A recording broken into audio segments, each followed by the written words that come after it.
पुढच्या बातम्यांकडे. सरपंच संतोष देशमुख हत्या प्रकरणी वाल्मिक कराडवर मोक्काची कारवाई करण्यात यावी अशी मागणी संतोष देशमुखांचे बंधू धनंजय देशमुख यांनी केली आहे. त्याचबरोबर कराडला 302च्या गुन्ह्यात आरोपी करावं अशी मागणीही त्यांनी केली आहे. दरम्यान देशमुख कुटुंबियांनी मोबाईल टॉवरवर चढून आंदोलन करण्याचा इशाराही दिलाय.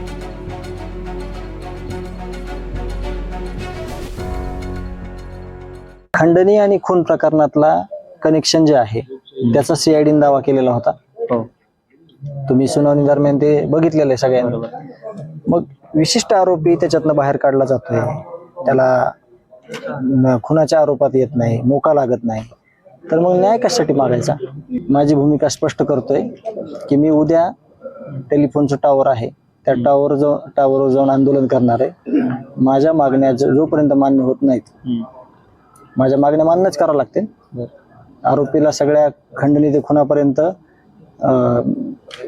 खुनापर्यंत सगळ्यांना 302 आणि मोकामध्ये घेतलंच पाहिजे. नाहीतर मी वरून उडी मारून मी संपून घेईन. कारण का मला माझी स्वतःची किंवा माझ्या सगळ्या लोकांची निर्गुण हत्या पुन्हा बघायची नाही. माझ्या भावाला त्रास जे झालाय त्याला परत त्रास नाही व्हावा, म्हणून माझी भूमिका आहे.